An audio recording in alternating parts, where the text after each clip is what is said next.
Sujan, hello Sujan.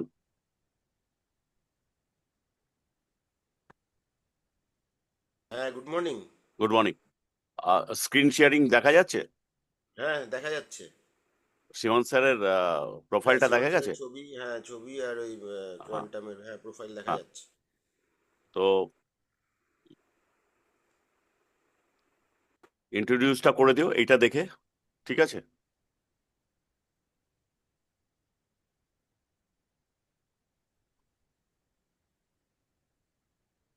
আমি এমনি হোয়াটসঅ্যাপেও দিয়ে দিয়েছি এই প্রোফাইলটা।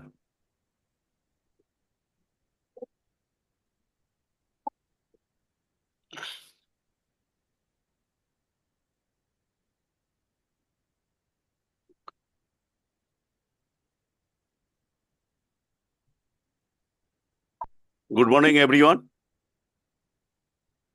Hello. Good morning, sir. Good morning, okay. Very good morning. Good morning. হ্যাঁ। Good morning.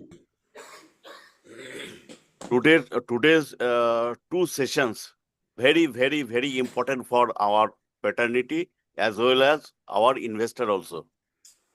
So today's first session is uh, Simon Shukla sir, CEO of Quantum AMC.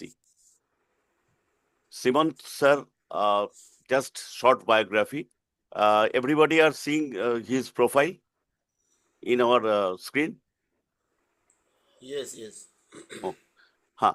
Simon sir, chartered wealth manager and management graduate, is a known leader from the BFSI industry with over 2 decades of vast experience in banking, insurance, wealth, and asset management, with multi-channel business handling capability, including branch banking, digital, distribution, and institutional.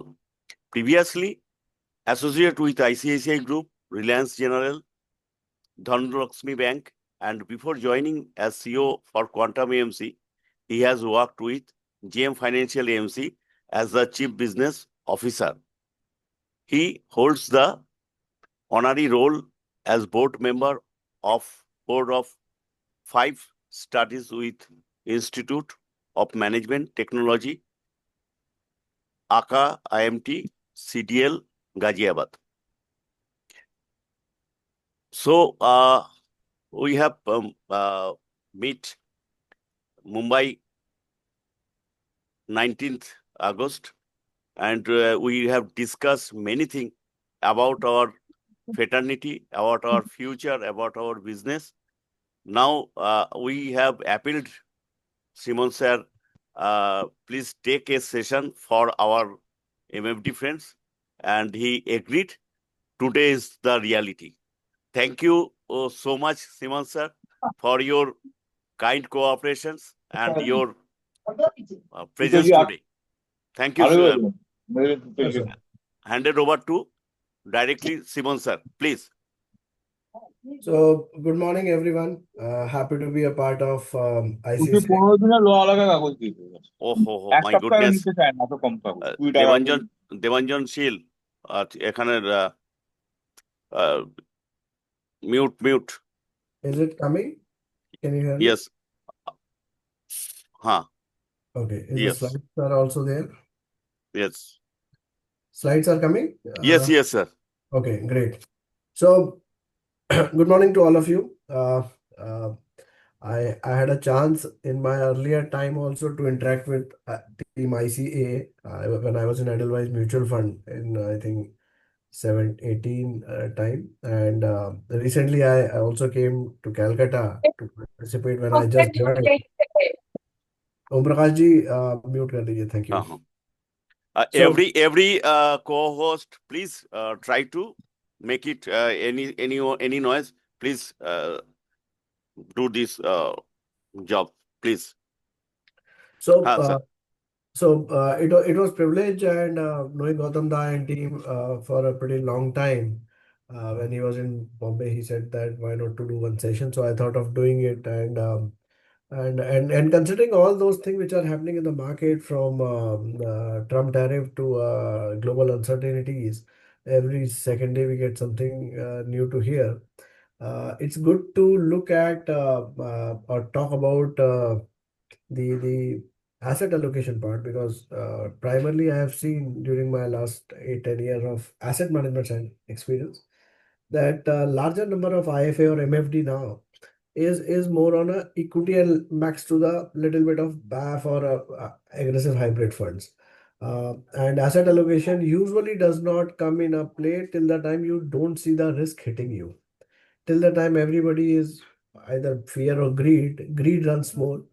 So I will talk more in general so that this help you to garner or educate your investor and help them to navigate in case market show some reaction.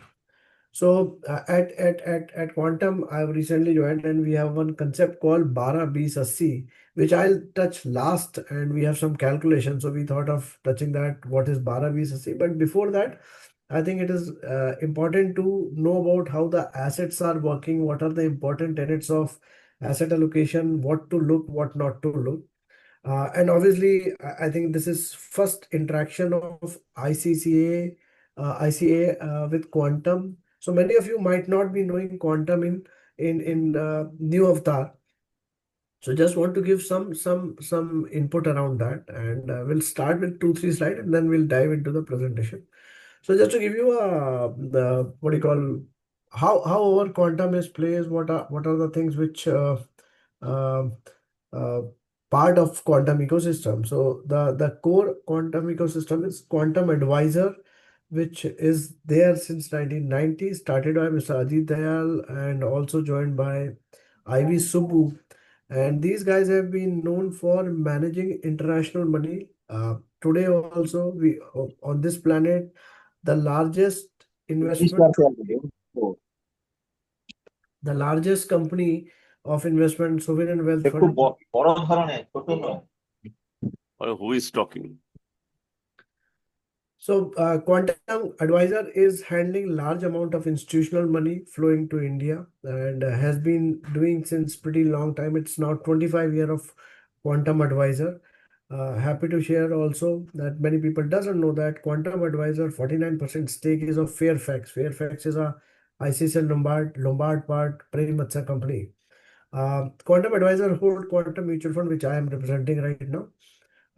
Personal FN, I'm sure many of you might have used this tool, or a Equity Master, one of the oldest with a legacy of data and everything. Equity Master has been one of the investor best friend for equity investments research and everything. These two companies are in personal capacity of the founder Ajit Dayal and Ivy Subbu. Help Your NGO is one outfit which we have, which primarily helped you to check any NGO's detail, whether they are doing right thing or wrong thing with your money. So this is something like a value search without giving a rating, but giving you an insight around any NGO in this country. You can check on Help Your NGO. So that's one platform since 2000. So that's our ecosystem, Quantum, how it's established. Various company has been established since 1990. Next thing is, so Quantum is known for few things. I think this is very important slide from my side to you, as well as you should also know. Just giving you, Quantum has been doing many good things for investor, which has been later on followed up by regulator or industry. So for example, this company AMC started in 2006. We never charge an entry load model since 2006. If you see, SEBI came with a mandate in 2009. But this Quantum has never charged this part to the investor. No entry load since 2006. 2006 also, we are running one scheme, one product category. Multiple product under large cap when it was not allowed till 2018. Many people have their own large cap, mid cap, multiple level. We only had one product, one category. Earlier, if you remember, a lot of AMCs were allowed to charge exit load into their AMC book. We never charge. We always given back to the NAV. So the existing unit holder always got that benefit. That way, we have been known to being a very customer centric organization. Single plan with single investor charge. Never had a institutional liquid or a trust liquid or a corporate liquid or a retail liquid. We are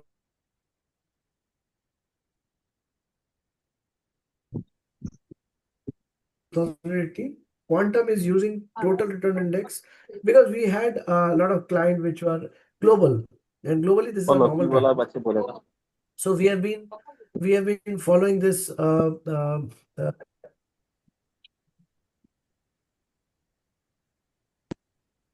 I think somebody is unmute. Okay. So we are following TRI. Our board of directors is 100%. You can say what do you call? What is mute? Please Am I mute audible? yourself. I muted up further. নুন একটুখানি খাবার জন্য এখানে রাখ।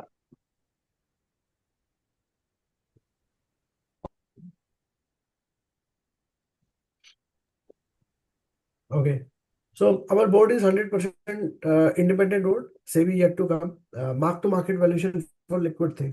So you can understand that we have been doing something very, very differently, and that later on has been followed up by the regulator or industry practice. So that's what sets apart. For us, investor focus is always there, and I am sure everybody on this platform is also agree to the fact that we all exist because of investor, right? And this way we have set our industry standards. Just to give you a little bit around what are the product we have right now. Not very high product in last 20 years. We just have 14 product, out of which you can see that Quantum Value Fund is the oldest fund, which is having around 20 year of track record. In March 26 it will complete. The best part is this product has got a predictability in process. The way it has a projection of return and delivering that return in historical basis is a very unique proposition, which and this same strategy we run for our international client. We run in a mutual fund in US. We run a Europe we run UCITS also, which is basically a mutual fund units of which you can trade in Europe. So the first scheme, the first value fund and our ELSS fund are same. One has got a securities benefit, but primarily strategy remains same. Very process driven model where we can see our product range of portfolio return which it will generate in next 2 years. That's our plan. Quantum small cap, a recent one, but very high quality. Just one line I'll say, everybody is talking today around what is your valuation model and everything. I think index is running around kuch 32 ke aspas, 32 31 is the small cap index. Small cap fund, our P is right now is 24 25. So that's the beauty. Liquidity is given a very high importance, as well as the core of our all product you will find is a corporate integrity. So any company which has got anything not right in terms of corporate governance and ethics and integrity, you will find we will not buy. So a lot of large companies which are there in index in last 20-25 years we never bought, who has some amount of grayness on their corporate governance or anything. We have an integrity screen of around 200 parameters jiske upar we judge all the companies. So that's a basic filter. So small cap fund you will find very unique compared to other small cap fund, which valuation I have told you that it's much lower than the market. It's a decent fund, and I'll request you can see the return at your own and how it is done with the benchmark materials. Coming to ELSS, I've told you ESG best in class. As I said that we are known for governance. So that's our product on ESG side. Quantum Fund of Fund is a fund which you should all look at. This is a fund, only fund I think with 100%. So there are fund of fund which invest in another fund in India. This Quantum Equity Fund of Fund invests 100% money in other mutual fund. So there are fund 10-12 fund, but primarily everybody invests in their own fund. I think one AMC is also their large AMC which invest in third party fund as well as 20-30% in their own fund. But in our case, you will find all the different AMC fund ranging from Sundaram to other depending on our models. So this is a pretty old fund. We are running for last 10-15 years. Another is now our Nifty fund, one which is also a fund of fund on Nifty. One is ETF which we have. Quantum multi-asset will talk in detail. Quantum Gold Fund we'll talk in detail. We have a dynamic and liquid fund. So broadly, 14 product, very small array, because we believe that what we know well, what we can do well, where we can do justice with the investor money, we should do that. Launching a plethora of product doesn't make any sense. So that's on our product side. I'll now move into our the core of presentation, which is what we are all came for. So let's start with one very interesting slide around India. Is it visible to all of you? Let me small it. Okay. So if you Yes, see, yes, visible, sir. yeah, this is nothing. This is a last 20-year data of Indian various asset classes. So one thing is very consistent is there is no consistency. So no consistency is the only consistency in this chart. If you see, I was just reading because a lot of talk around gold right now happening, but in past also gold and silver has done well, but gold primarily. So I was checking that if you take top two what do you call asset classes, and it's a generic number, you will see that I think silver has been there almost 8 times. Small, mid, and small cap has been in the top two range, which is range one and range two. Small cap and mid cap are usually at 8 times, which we all know that they have given a very good return in long term.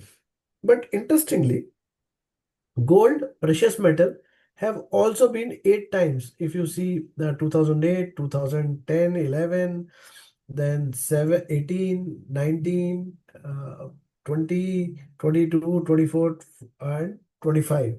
Similarly, silver has been is in the range. So there's a misnomer around that that only equity gives a return. This particular quilt talks, ये table बड़ा अलग ही बताता है कि नई return में, और large cap अगर आप देखें तो लार्ज कैप एक 2006 के बाद 2013 के बाद, that's all. Only 2 times large cap Nifty, so-called, or BSE has given the highest return. This table is arranged on the basis of any question? Okay. No, sir. Okay. So broadly, एक चीज बड़ी clearly निकल के आ रही है that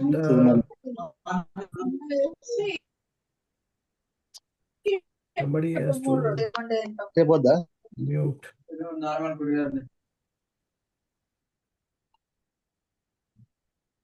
May I request to mute the line, sir?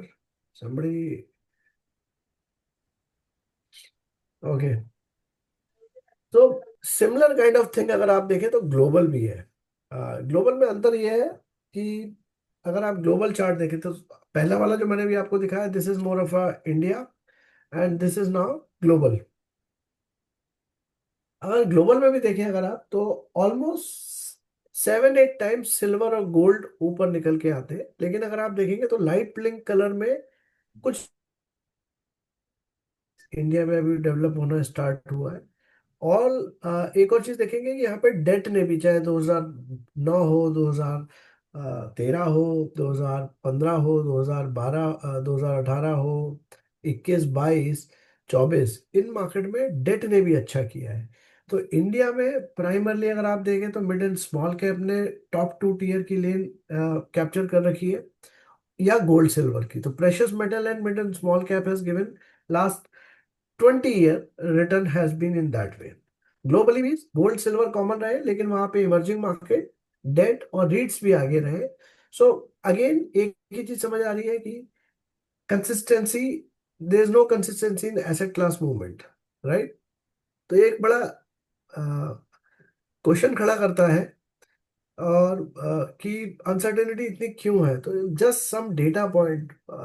1987 में अगर आपको याद हो, ब्लैक मंडे हुआ था, जब मेरे ख्याल से यूएस मार्केट करीबन एक दिन में 22% गिरा था. उसका रिपल इफेक्ट इतना हुआ था कि ऑस्ट्रेलिया, हांगकांग, सिंगापुर वगैरह मार्केट करीबन 40% गिरे थे. बाकी भी 20, 22, 18 गिरे थे.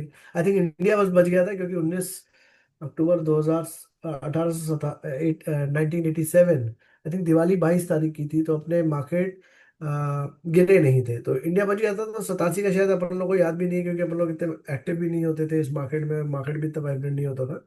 But that was a one time which was the biggest shock. Mexico में टकीला क्राइसिस हुआ था। मैक्सिको ने अपनी रुपी डिवेल्यू कर ली थी, उसके कारण काफी रिपल इफेक्ट हुए इमर्जिंग मार्केट पे। और मैक्सिको उसे टकीला क्राइसिस कहते हैं, 1995 में। 97 का हमें मालूम ही है, एशियन क्राइसिस जो इमर्जिंग मार्केट का हुआ था साउथ ईस्ट एशियन कंट्रीज में। 98 में, 98 में, if you रिमेम्बर, रशिया में बैंक्रप्सी की कंडीशन आ गई थी, और रूबल काफी गिर गया था, ऑयल प्राइसेस गिर गई थी, कमोडिटी प्राइस गिर रही थी, तो रशिया को भी इम्पैक्ट रहा था। 2000 में हमें याद है टेक बबल, मेरे ख्याल से तब मैंने अपना करियर स्टार्ट किया था, मुझे आज भी याद है। तो आईटी बबल, खूब सारी कंपनियां इंडिया में आई थी, और अधिकतर बंद हो गई, चार पांच ही रह गई, लेकिन अब वो बहुत बड़ी हो गई है। उसके बाद 9/11 सबको पता है, सार, इराक वॉर, लीमन क्राइसिस, मेरे ख्याल से कोई नहीं भूल सकता, ग्रेट फाइनेंशियल क्राइसिस जो हमने देखा 2008 में। 58%, 57% मार्केट गिरा था। बर्नेट ट्विस्ट 2013 में, अमेरिकन फेडरल रिजर्व वालों ने रेट्स को चेंज करने के लिए, लॉन्ग टर्म रेट को दबाने के लिए, शॉर्ट टर्म को चेंज करने के लिए काफी बाइंग की थी, उससे मार्केट में थोड़ा इम्पैक्ट आया था। 2019 इसमें नहीं लिखा, 18-19 में स्मॉल कैप का करेक्शन हमें मालूम है इंडिया के लिए। 2020 कोविड पता है, रशिया वॉर। तो ब्रॉडली ये सारे कुछ ना कुछ इवेंट, अगर आप देखें, ऑलमोस्ट 30-40 साल का डेटा दिखा रहे हैं, कुछ ना कुछ हर 5-7-8-10 साल में होता रहा है। और ये हमेशा होता रहेगा, इसकी कोई गारंटी नहीं है। प्रोसेस, स्टाइल, इवेंट की चेंज हो सकती है, लेकिन ब्लैक स्वान हो, ब्राउन स्वान हो, ब्लू स्वान हो, कुछ ना कुछ तो होता रहेगा। तो अनसर्टेनिटी रहेगी, और वो एक वोलेटिलिटी और इसको जगह देती है। अब पॉइंट ये आता है कि इसके लिए क्या किया जाए। अगर ये अनसर्टेनिटी है, और हम जिस बिजनेस में हैं, आप सब, हम, तो हमारा एक काम है कि क्लाइंट के पैसे को प्रॉपर ढंग से ग्रो किया जाए, उनको गाइड किया जाए कि वो नेविगेट और आपके साथ जुड़े रहे, और लंबे समय में अपना इन वोलेटिलिटी के झटकों को, जो रोड के स्टीप क्या कहते हैं, स्पीड ब्रेकर्स है, इनसे घबराए नहीं, और लॉन्ग टर्म में रहे। इसके लिए जरूरी है दो ही चीजें। या तो आप ये व्यक्ति हो, how many of you know this guy, anyone, just raise your hand. या तो आप लकी हो, और लकी में मैं आदमी का चेहरा बता रहा हूँ। Any idea who is this guy?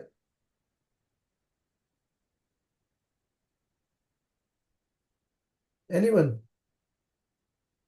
मैं जानना चाहता हूँ कि लोग सुन रहे हैं कि नहीं, सिर्फ उस डिजिटल का प्रॉब्लम यही होता है। हाँ, नहीं, मैं जानना आई चाहता आई हूँ। कांटेक्ट नहीं हो पाता है। हाँ, तो मैं नहीं बताता जानते हैं हूँ sir, don't know answer. Him, हाँ जी। Don't know him. हाँ, तो मैं बताता हूँ सर। ये दुनिया के कहने, या अब इस अनसर्टेनिटी से बचने के लिए, या तो आप इस टाइप के आदमी हैं जिनका लक बहुत स्ट्रांग है। ये दुनिया के सबसे लकी इंसान माने जाते हैं। इनका नाम है फ्रेन सेलेक। FRANE लिखते हैं, कई जगह पे ओ भी लिखते हैं, तो फ्रेन सेलेक, सेलेक, SELA के 1929 में पैदा हुए थे साहब। और इनका, ये क्रोएशिया से जन्मे हैं, क्रोएशिया में 1929 में पैदा हुए थे। क्रोएशिया में एक म्यूजिक टीचर थे। इनकी कहानी ये है कि ये प्लेन क्रैश बचे हैं। आप सोचिए, ये ट्रेन के क्रैश में बचे हैं, ये बस के क्रैश में बचे हैं, ये 2 बार कार के क्रैश में बचे हैं। और ये तो मेरे को अभी जो याद है, 2003 में इन्होंने एक लॉटरी भी जीती, $1 मिलियन की। तो इनको दुनिया का सबसे लकी इंसान कहा जाता है, फ्रेन सेलेक। तो या तो अगर अपन फ्रेन सेलेक या इनके 1/10 या 10%, 20% लक लेके रखे हो, तो हम सही टाइम पे सही एसेट क्लास में जा सकते हैं। नहीं तो दूसरा ऑप्शन हमारे पास है कि कंट्रोल उस चीज को करें जो हम कंट्रोल कर सकते हैं। What we can control is asset allocation. External factor, चाहे मैक्रो इकोनॉमिक डेवलपमेंट हो, मार्केट साइकिल हो, ट्रम्प के ट्वीट हो, यूक्रेन रशिया वॉर हो, गाजा फिलिस्तीन के हो, we don't have any control, right. हमारे पास कंट्रोल पे क्या है कि कौन सा एसेट, किस ढंग से एसेट एलोकेशन करें, जिससे कि स्मूथर राइट हो क्लाइंट की। क्योंकि क्लाइंट की आदत है वो FD डालने की। FD में एक ही चीज है, ना टैक्स एफिशिएंट है, ना ना बहुत ज्यादा रिटर्न देता है। एक ही चीज देता है, स्मूथ और राइट। इन्वेस्टमेंट कर दिया, आदमी को बार बार दिमाग लगाने की जरूरत नहीं है कि कमाएगा ज्यादा आएगा। अब मार्केट लिंक प्रोडक्ट में हमेशा उतार चढ़ाव तो होंगे। बेहतरी ये होगी कि if you can build a portfolio जिसमें उतार चढ़ाव कम हो, और कम होने के लिए एसेट एलोकेशन बहुत एक इंपॉर्टेंट चीज है। अगली साइड बड़ी इंपॉर्टेंट है, एसेट एसेट एलोकेशन। बेसिकली दो पार्ट में मैं एसेट एलोकेशन को डिवाइड करता हूँ, मैंने एक बार लेख भी लिखा है इस पे। एक हो सकता है टेक्निकल एलोकेशन, जो कि छोटे छोटे मूवमेंट में होती है। दूसरा कहलाता है स्ट्रैटेजिक या कोर एसेट एलोकेशन। ब्रॉडली ये डिपेंड करती है कि इन्वेस्टर किस टाइप का है, उसकी रिस्क प्रोफाइल क्या है। एक 40 साल का आदमी अलग अलग जिम्मेदारियां, सेम तनख्वाह कमाते हुए भी, सेम अर्निंग करते हुए भी, रिस्क के प्रति उसका व्यवहार, his psychology towards risk, his understanding towards money beyond FD and current will define his personal finance asset allocation। इसलिए कहते हैं ना, पर्सनल फाइनेंस में पर्सनल पैसे आता पहले आता है, फाइनेंस बाद में आता है। तो वो एक बड़ा इंपॉर्टेंट चीज है एसेट एलोकेशन का, तो वो से अपन कोर कहते हैं। तो कोर बेसिकली आपका लॉन्ग टर्म के हिसाब से रहेगा, और उसमें थोड़ा बहुत इम्पैक्ट गोल्स वगैरह का भी होता है। लेट्स से समबडी सेइंग कि मेरा एसेट एलोकेशन गोल रिलेटेड है, जो कि मेरा रिटायरमेंट प्लान है, तो ऑब्वियसली आप उसका एक्युमुलेशन फेज रखते हैं, फिर कंसोलिडेशन फेज रखते हैं, फिर विड्रॉल फेज रखते हैं। एक्युमुलेशन फेज में usually you try to build equity long term, जब आदमी यंग होता है।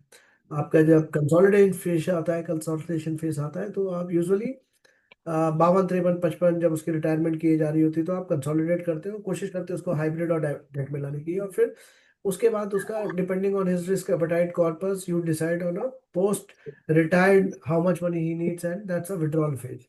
तो गोल रिलेटेड भी हो सकता है, जेनरिक भी हो सकता है, क्योंकि अधिकतर इंडिया में मैंने देखा है, मैं खुद वेल्थ आप लोग की तरह डिस्ट्रीब्यूशन चला के आए हो। एडलवाइज में मेरे आखिरी के 4 साल में नोवामा वेल्थ जो बिजनेस हो गया वो चलाया है। तो मैंने अधिकतर देखा है कि क्लाइंट बात जरूर करता है, सुनता है, समझता है गोल, लेकिन गोल टैग नहीं करता है। बिना गोल के आदमी करता है। बहुत कम लोग ऐसे मिले कि जिन्होंने कुछ गोल सेट करके उस पैसे को बिल्कुल सैक्रोसेंट बना के कि छूना नहीं है, टच नहीं करना है जब तक गोल नहीं हो जाए।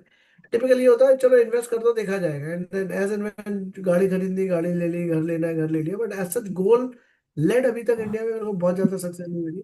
हाँ, कुछ फोर्सेबल है, जैसे कि पीएफ हो गया, एनपीएस हो गया, या कोई कोई प्रोडक्ट हो गए जो कि लॉकड इन वाले हैं, तो मजबूरी में करना पड़ता है। सो इंडिया में क्या क्या है एसेट एलोकेशन की एवेन्यूज, ये एक इंपॉर्टेंट चीज है, क्योंकि अब चीजें बढ़ रही है। आई एम श्योर आप लोग को भी पता लगा होगा, पिछले जैसे पिछले 5-6 साल में अगर आपने देखा होगा, तो एक अनलिस्टेड भी बड़े आप अपने आप में अनलिस्टेड शेयर की डिमांड बहुत आती है इन्वेस्टर से। हालांकि अभी 2-3 घटनाक्रम ऐसे हुए, बट चीजें चेंज हो रही हैं। तो ब्रॉडली अगर अपन इंडिया और ग्लोबल में डिवाइड करें, तो इंडिया में आप डायरेक्ट ले सकते हैं, म्यूचुअल फंड के थ्रू जा सकते हैं, एआईएफ पीएमएस के थ्रू जा सकते हैं। तो public equity basically listed equity आदमी शेयर मार्केट में खरीद सकता है ब्रोकिंग के थ्रू। म्यूचुअल फंड में large cap, mid cap, small cap, value, everything you can do. AIF में भी अलाउड है, ग्लोबली भी अलाउड है, डेट भी इंडिया में अलाउड है। प्रेशियस मेटल इंडिया में सिर्फ गोल्ड और सिल्वर है, ग्लोबली प्लेटिनम भी एक और क्या कहना चाहिए मेटल है, जो कि इन्वेस्टर के रूप में देखा जाता है। प्राइवेट इक्विटी इंडिया में डायरेक्ट स्टार्ट हो गया है, but more of a larger player या एआईएफ के थ्रू करते हैं। ग्लोबली भी काफी बड़ा मार्केट है। करेंसी डायरेक्ट कर सकते हैं, म्यूचुअल फंड में अभी नहीं है। रीट्स इनविट्स थोड़ा थोड़ा स्टार्ट हुए, not full, but to one extent REITs और इनविट भी अब इंडिया में आने लगे। हेज फंड अभी इंडिया में अभी नहीं आए, प्रॉपर हेज फंड। आर्बिट्राज एक ढंग का हेज है, बट जैसे यूएस और ग्लोबल मार्केट में हेज फंड चलते हैं, वो नहीं है। तो एसेट की एवेन्यूज और एसेट को उसके प्लेटफॉर्म इंडिया में, this this chart gives you idea around that. Interesting thing कि एसेट एलोकेशन कैसे किया जाए। आप एसेट एलोकेशन में इक्विटी भी ले सकते हैं, लार्ज कैप, मिड कैप को भी आप कह सकते हैं कि भाई सब एसेट क्लासेस हैं। और या फिर आप क्या क्या चीज देखनी चाहिए कि कैसे एसेट्स को अलग अलग एलोकेशन करते वक्त क्या चीज देखी जाए, किस एसेट में डालें, किस में नहीं डालें। सो इम्पोर्टेंट चीज है, जब आप किसी भी एसेट में डालते हैं, तो आपको ये देखना है कि उनका आपस का कोरिलेशन कम होना चाहिए, नहीं तो कोई फायदा नहीं। अगर कोई कहे कि भैया मैंने डाइवर्सिफाइड लेट्स से किसी फंड में डाला है, let's say large cap, mid cap, small cap में, तो अगर आप देखें लार्ज कैप का मिड कैप के साथ 0.7 और स्मॉल कैप के साथ 0.82 का पिछले अप्रोक्सीमेटली मेरे ख्याल से 3 साल का ये डेटा है, 22 से लेके 25 तक का 3 साल का हमने निकाला है। तो अगर आप देखेंगे कि ये कोरिलेशन बताता है, इसको पढ़ने का चार्ट का मैं सिंपल तरीका बताता हूँ। यूएस इक्विटी, ग्लोबल इक्विटी एक से एक है। यूएस इक्विटी का चाइना इक्विटी के साथ कोरिलेशन 0.25 है। इसका मतलब है कि अगर यूएस इक्विटी 1% बढ़ेगी तो चाइना की टिपिकली 3 साल का डेटा ये कहता है कि 0.24 बढ़ेगा। इंडियन मार्केट में लार्ज कैप में इतना इम्पैक्ट नहीं है। मिड कैप 13 बेसिस पॉइंट बढ़ेगा और small cap 14 basis point. Silver और गोल्ड के साथ कोरिलेशन हायर है। चाइना इक्विटी का यूएस के साथ अगेन 24 पैसे ही है, यानी अगर यूएस मार्केट चाइनीज मार्केट 1% बढ़ता है तो यूएस मार्केट 0.24 रिलेशनशिप रखता है। लार्ज कैप का इंडिया का 0.34 है। अगर चाइना मार्केट 1% बढ़ता है तो 0.34 बेसिस अपना लार्ज कैप, 7 पैसा मिड कैप और 14 पैसा ये। तो अपना चाइना मार्केट से एक्सेप्ट लार्ज कैप कोई कोरिलेशन नहीं बैठता है। अपने लार्ज कैप मार्केट का भी सेम दिया हुआ है। अगर आप देखें गोल्ड और सिल्वर बड़ा मजेदार है। गोल्ड का अगर गोल्ड 1% बढ़ता है तो यूएस मार्केट से 0.3 पैसा यानी 30 पैसे के आसपास का कोरिलेशनशिप है। चाइना के साथ 0.06 है, लार्ज कैप के साथ 0.09 है, मिड कैप के साथ 0.31 है। तो ब्रॉडली जो बेसिक टेनेट है एसेट एलोकेशन का कि आप जब अपना डाइवर्सिफाई करें रिस्क कम करने के लिए या स्मूदर राइड के लिए, तो अगर आप सारी चीजें सिमिलर काइंड ऑफ थिंग में डाल देंगे तो शायद आपका रिटर्न नहीं बैठेगा। यानी रिस्क होगी थोड़ी कम डाइवर्सिफिकेशन से, बट उतनी नहीं होगी जितनी होनी चाहिए। एसेट एलोकेशन का प्राइम रीजन या प्राइमरी ऑब्जेक्टिव ये होता है कि that you invest in various asset classes which are loosely or lowly correlated, so that जब एक चले तो दूसरा दूसरा दूसरा उसको जब एक ना चले कोर वाला तो दूसरा उसको सपोर्ट करे। अगर दोनों एक ही धारा में जा रहे हैं, एक ही डायरेक्शन में जा रहे हैं, तो देन आपके वोलेटिलिटी कम नहीं होगी। तो डाइवर्सिफिकेशन का मतलब ये नहीं होता है कि आप सिमिलर काइंड के उसमें होता है। जैसे मैं बताता हूँ एक एग्जांपल। जैसे लोग कई बार मेरे से पूछते हैं, अभी किसी किसी उसमें एक पूछा था कि गोल्ड और सिल्वर की कहानी में दोनों में कोरिलेशन है। मैंने कहा दोनों प्रेशियस मेटल है, लेकिन गोल्ड का उपयोग इंडस्ट्रियल काम है जबकि सिल्वर का इंडस्ट्रियल यूज ज्यादा है। 60-65% के आसपास सिल्वर का उपयोग जो होता है वो इंडस्ट्री में होता है। अब बड़ा सिंपल सा पॉइंट है, अगर इंडस्ट्री अच्छा करेगी, let's say manufacturing another thing, तो उस कंपनी के स्टॉक्स भी अच्छा करेंगे, इक्विटी भी अच्छा करेगी। जब इक्विटी अच्छा करेगी तब सिल्वर भी अच्छा करेगा। तो अगर मुझे सिल्वर में ही लेना है तो मैं इक्विटी से क्यों ना लूं? क्योंकि अगर सिल्वर का 60% dependency is primarily on industrial like EV, photovoltaic and other thing. So ये चीजें भी इंपॉर्टेंट है अंडरस्टैंडिंग के लिए। But broadly any asset allocation should have mix of thing which are loosely और lowly correlated। होगा correlation तो होगा लेकिन कम होना चाहिए। So that's one important aspect of asset allocation. ये इंपॉर्टेंट चार्ट है, 3 साल के डेटा पे निकाला गया है कोरिलेशन का। एनी क्वेश्चन यहाँ तक? नहीं तो मैं आगे बोलूं।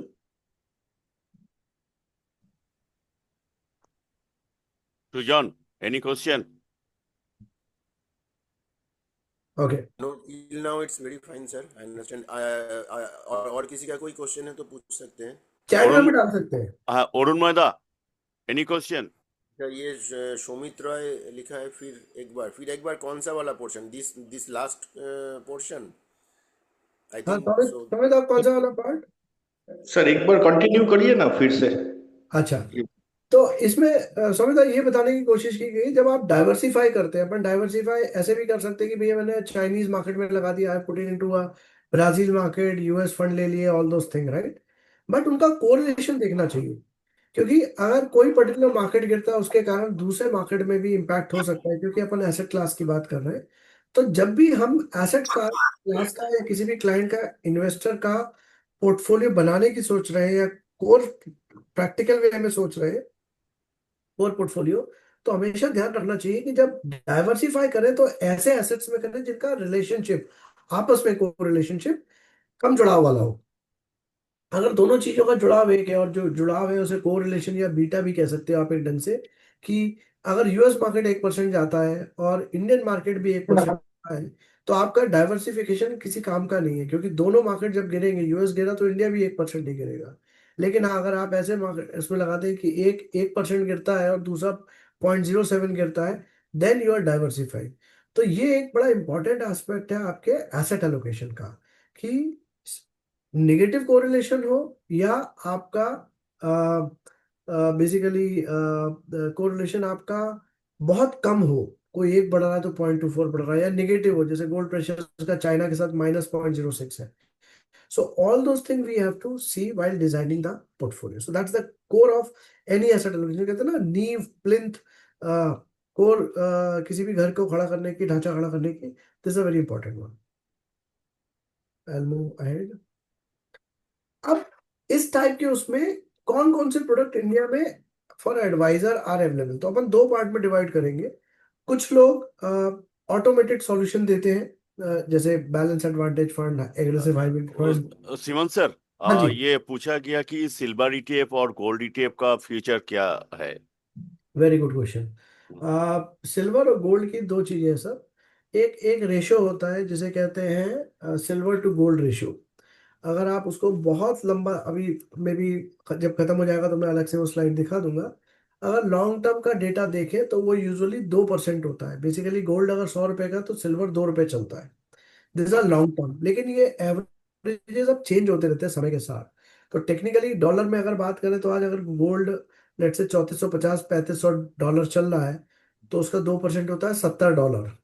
लेकिन अगर अपन सिल्वर का प्राइस देखेंगे तो अभी 42 43 के 38 to 42 के बीच झूल रहा है. तो ये रेशो डिफाइन हो रहा है. तो यूजुअली ये इन टेंडम मूव करते हैं.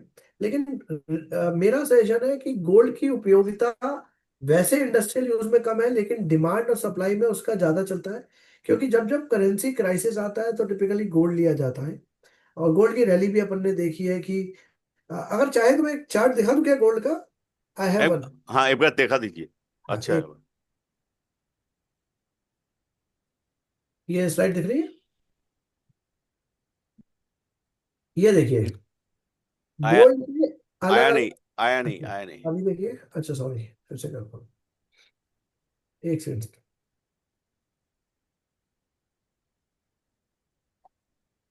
अब आया. नहीं, चेंज हुआ नहीं. अब हाँ, अभी आया.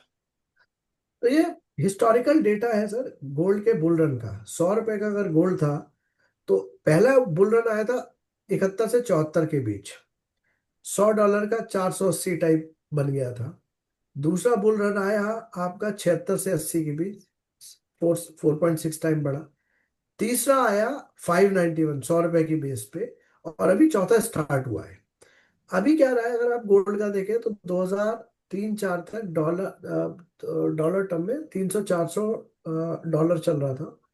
फिर एक रैली आई 2010-11 में जब वो ऑलमोस्ट $1100 के आसपास पहुंचा. एक सेकंड.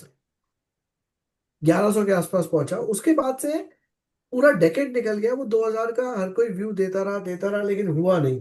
अब जाके चेंज हुआ है. उसके दो तीन रीजन है. एक तो गोल्ड का लोगों ने बैंकों ने काफी खरीदा. आई एम श्योर आप लोगों ने 2 3 दिन पहले अभी देखा होगा पोलैंड ने कितना खरीदा. कई यूरोपियन और एशियन कंट्रीज ने खरीदा एक्सेप्ट सिंगापुर. तो जब जब डॉलर पे क्राइसिस आती तो आदमी को लगता है कि मेरे asset as any country beat Europe India China, अगर डॉलर में आपके बॉन्ड खरीदे हुए हैं, एसेट्स खरीदे हुए हैं और कल क्राइसिस होता है डॉलर पे तो आप मूव करना चाहोगे. Usually dollar was treated as a reserve currency. जब रिजर्व करेंसी में इशू आता है तो यूजुअली यू विल सी कि मूवमेंट हमेशा गोल्ड के लिए होता है. एक एग्जांपल दिखाता हूँ इसी में. डॉलर करेंसी ये देखिए.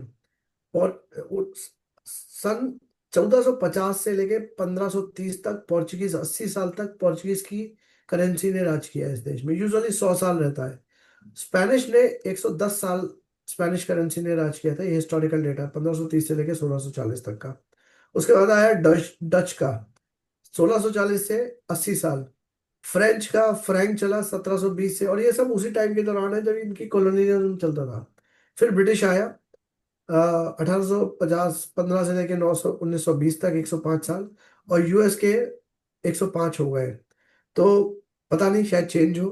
और जो जियो पॉलिटिकल चीजें चेंज हो रही हैं वो मेरे ख्याल से इस चीज को ही रिफ्लेक्ट करती है. तो जब भी चेंज ओवर होता है तो गोल्ड यूजली, तो गोल्ड के उपयोग क्या है. गोल्ड के उपयोग है करेंसी के अगेंस्ट. 1970 के बाद आपकी करेंसी बिना गोल्ड सपोर्ट के इशू होती है. लेकिन आज भी जैसे इंडिया में करीबन 32% 30% के आसपास गोल्ड टू करेंसी रेशो है. तो हर कंट्री का अपना एक वो होता है. तो गवर्नमेंट वहाँ की करेंसी लेती है. जब जब क्राइसिस आता है तब रिजर्व करेंसी पे क्राइसिस आता है तब गोल्ड होता है. एक और बड़ी अच्छी चीज है कि जब जब जब अगर आप देखें रियल इंटरेस्ट नीचे जाता है यूएस का, जैसे इसमें अगर आप देखें तब तक गोल्ड की प्राइस बढ़ी है। ये अगर ये वाला लेटेस्ट वाला देखें तो नीली लाइन जो है इंटरेस्ट रेट नेगेटिव जा रहा है, right. Real interest rate, basically real interest rate जो ब्याज मिल रहा है माइनस इन्फ्लेशन, अगर वो नीचे की ओर जाता है तब तक गोल्ड भागता है। तो वो एक अलग यहाँ पे फिर से हमें ऐसा दिख रहा है। साथ में अगर आप देखें तो जब जब ब्याज दरें इंटरेस्ट रेट बढ़ी हैं यूएस में, गोल्ड की प्राइसेस बढ़ी हैं। तो अगर आप नीचे येलो, जो नीचे डार्क ब्लू कलर की लाइन है उसके साथ गोल्ड की प्राइस ऊपर जो येलो लाइन दिख रही है वो जोड़े, तो आप हमेशा देखेंगे गोल्ड हैज गॉन अप जब जब ब्याज बढ़ी है। जब जब ब्याज बढ़े, ब्याज कब बढ़ते हैं? Interest rate, whenever interest rate, the inflation of US goes up, obviously interest rate has to go up. और जिस टाइप के भी टैरिफ और इन सब की चीजों के कारण इन्फ्लेशन का इम्पैक्ट आना है यूएस में, चांसेस है कि इन्फ्लेशन वहां बढ़ेगी, जिसके कारण हो सकता है रियल रेट को करने के लिए उन्हें इंटरेस्ट रेट बढ़ाना पड़े। चांसेस है गोल्ड के, इवन गोल्डमैन सैक कहीं मैं कहीं पढ़ रहा था, उन्होंने कल परसों उसमें निकाला है कि $4,000 तक जा सकता है 2026 मिड तक। So that's on a gold side. Any other question on gold? है गोल्ड पे डेटा है मेरे पे, काफी कुछ है, अगर चाहिए तो मैं बाद में समझा दूंगा। डिमांड वगैरह, सेंट्रल बैंक ने कितना कितना लिया हुआ है, ज्वेलरी कितना होता है, ये बड़ा अच्छा इंटरेस्टिंग डेटा है, आप सबको पता होना चाहिए। भारत की औरतें female of India as 25,488 tons, which is more than combined of other countries। एक सेकंड रुकिए ये देखने के लिए। तो भारत की ज्वेलरी में जितना गोल्ड रिजर्व है, Indian women is having this, वो आप यूएस, ये गवर्नमेंट के उनके जो है वो अगर आप जोड़ ले तो उतना होता है। इंटरेस्टिंग डेटा ये 10 कंट्रीज का। सो गोल्ड की डिमांड रहेगी। सिल्वर में बस मेरा यही है कि एक लेवल के बियॉन्ड, बिकॉज एक और चीज है सिल्वर के लिए आप लोगों को समझाना चाहूंगा, बड़ा इंपॉर्टेंट है।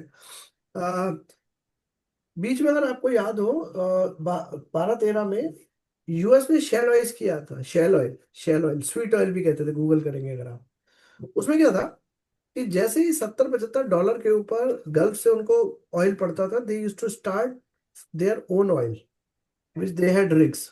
वो खुद अपना उत्खनन करते थे, ड्रिलिंग करते थे। 70 के नीचे जाता था तो वहां से लेते थे, 70 के ऊपर वो अपना खुद का चालू करते थे। तो बड़ी इंपॉर्टेंट चीज है, सेम चीज लागू होती है सिल्वर के लिए, इसे कहते हैं सब्स्टिट्यूशन कॉस्ट। आज अगर मैं कह रहा हूँ कि 100 रुपए में से 55 से 60 रुपए की consumption of silver is into industrial side, और इंडस्ट्रियल में भी बता दूं फोटोवोल्टिक, सोलर पैनल, ईवी, इन सब चीजों में हो रहा है। और आप लोगों ने एक चीज ध्यान रखी होगी, आज से 10 साल पहले अगर आपको सोलर पैनल लगाना था इंडिया में और आज लगाना है, तो prices has gone down significantly, correct? Everybody will agree, है ना? तो जब आपका raw material which is a silver की प्राइस बढ़ रही है तो वो एक लेवल तक ही बढ़ेगी। ये मेरा खुद का कैलकुलेशन है, अनलाइक गोल्ड, क्योंकि गोल्ड डिमांड पे चलता है प्राइमरली। सिल्वर में अगर सपोज करिए $40 है, $40 पे फोटोवोल्टिक सेल या सोलर पैनल बन पा रहे हैं एक एक्स अमाउंट के। अगर वो $40 का $80 हो गया तो इनपुट रॉ मटेरियल बढ़ेगी। जब आपकी फिनिश गुड की कॉस्ट जनरली कम हो रही है, एक लेवल पे आके somebody will come and say कि सिल्वर की जगह कोई और चीज यूज की जाए। सो इसे कहते हैं सब्स्टिट्यूशनल मॉडल, जो सिल्वर पे आ सकता है बिकॉज ऑफ यूज। और एक और चीज, सिल्वर की अगर आप जनरल वो देखें तो 1980 के दशक में हंटर ब्रदर की स्टोरी है, गूगल करिएगा, HUNTER, हंटर ब्रदर। इन्होंने तब पंट किया था और रैंडम रैली आई थी, और दूसरी आई है 2011 में, सॉलिड वाली रैली। इसके अलावा सिल्वर की कभी ऐसी रैली नहीं आई कि आप बहुत ताबड़तोड़ रिटर्न बना ले, बहुत आनंद फानंद रिटर्न बना ले। ब्रॉडली अगर आप देखें तो गोल्ड मेरे ख्याल से is a right way on a precious metal, widely available है, और रिटर्न भी रहते हैं। So should I change now? I was showing, Yes, I yes, move on. yes. Okay, now coming back to again our asset allocation and I talk gold में आखिरी में एक बार बताऊंगा। तो अगर अपन एसेट एलोकेशन में आप दो तरीके से कर सकते हैं। एक तो ये है कि आप खुद करें, जिसके लिए भी मैं आप लोगों को अभी गोल्ड समझाऊंगा एज अ प्रोडक्ट क्या इंपॉर्टेंट है उसकी। दूसरा ये है कि आप उसको एक सेकंड सर, मैं इसको साइड में कर दूं। दूसरा ये है कि आप प्रोडक्ट ले लें जो कि मिक्स करते हो सारी चीजें। तो बेसिकली हाइब्रिड प्रोडक्ट में अगर आप देखेंगे तो आपका बैलेंस एडवांटेज कैटेगरी है और एग्रेसिव हाइब्रिड कैटेगरी है, जिनमें आपका टैक्सेशन। सो अगर आप देखें इसमें ये 4 टेबल है: large cap fund category, balance advantage, hybrid और multi asset. By the way multi asset हमारा one of the oldest fund है। जब कैटेगरी नहीं आई थी उससे पहले से हम फंड ऑफ फंड में मल्टी एसेट चला रहे हैं पिछले 12 साल से, क्वांटम का। बट ये इन जनरल कैटेगरी का एक कंपैरिजन है। अगर आप देखें तो analyse SD, SD stand for standard deviation, basically parameter of risk, कि रिस्क को आप कैसे जज करते हैं। Higher the standard deviation higher the risk, basically उतार चढ़ाव जो पेंडुलम जितना ज्यादा मूव करेगा उसे अपन स्टैंडर्ड डेविएशन कहते हैं। तो बैलेंस एडवांटेज का अगर आप देखेंगे तो 7% का स्टैंडर्ड डेविएशन है, और 13 साल का रिटर्न उठाया एनालाइज तो 11% बढ़ रहा है। तो 7 की रिस्क पे आपको 11 का रिटर्न मिल रहा है। बट इसमें 2 ही एसेट है, इक्विटी एंड डेट, और इक्विटी हेज की जाती है डिपेंडिंग ऑन मार्केट मूवमेंट उसका, और दूसरा उसी का भाई है यानी जिसमें हेजिंग नहीं की जाती वो है एग्रेसिव हाइब्रिड। उसका अगर आप स्टैंडर्ड डेविएशन देखिए, क्योंकि हेजिंग नहीं की जा रही है इक्विटी पोर्शन की, तो उसकी रिस्क या स्टैंडर्ड डेविएशन 7 के बदले 9.5% है, which is 2% higher, right. Return कितना है? 1.25% ऊपर, 12% का CAGR मिला है aggressive hybrid as a category में। लार्ज कैप में देखेंगे तो उससे ज्यादा रिस्क है, 9.5 की जगह स्टैंडर्ड डेविएशन जो रिस्क का पैरामीटर है वो 12 हो जाता है, आपका रिटर्न आता है 12.5%। तो आखिरी वाला देखिए जिसमें मल्टी एसेट प्रोडक्ट की खासियत होती है 10% 3 एसेट में होना चाहिए, इक्विटी में 10%, डेट में 10%, गोल्ड में 10%, और चौथे में, और फिर बढ़ा सकते हैं, मिनिमम 10 इज रिक्वायर्ड। अगर आप उसमें, और मुझे लगता है एसेट एलोकेशन प्रोडक्ट जितने भी होते हैं, क्योंकि आपको रिटर्न जनरेट करने के लिए तो बहुत सारे प्रोडक्ट मिल जाएंगे, डायरेक्ट इक्विटी भी है, PMS भी है, इक्विटी म्यूचुअल फंड भी है, वो सब भी है। लेकिन जब आदमी हाइब्रिड में आ रहा है, हाइब्रिड कैटेगरी है ना, balance advantage, aggressive hybrid, multi asset, तो उसके दिमाग में है कि मुझे बहुत ज्यादा इक्विटी की रिस्क नहीं चाहिए, मेरे को रिस्क कम करनी। तो बेसिकली कंजर्वेटिव थॉट के साथ आदमी जब आता है तो मल्टी एसेट प्रोडक्ट का अगर आप रिस्क लेवल देखें एवरेज इस लोएस्ट 7.1 बैलेंस एडवांटेज का, उससे भी कम 6.8 है, और रिटर्न बैलेंस फंड की कैटेगरी से ज्यादा है। 13 साल का अगर देखें तो बैलेंस फंड एडवांटेज ने 11 दिया है, multi asset as a category ने 11.6 दिया है। तो बेसिकली कोई भी इन्वेस्टर दो ही चीज आता है, या तो भाई मेरी इस रिस्क पे रिटर्न बढ़ा दो, या इस रिटर्न पे मेरी रिस्क कम कर दो, राइट। तो अगर आप नीचे का कॉलम देखें 11, 12.5, 12, 20, 11, 60, तो 11 और 11.5 सेकंड बेस्ट है और रिस्क में बेस्ट है। सो बेसिकली अगर आप देखेंगे रिस्क रिवॉर्ड रेशियो में it is the one of the good product.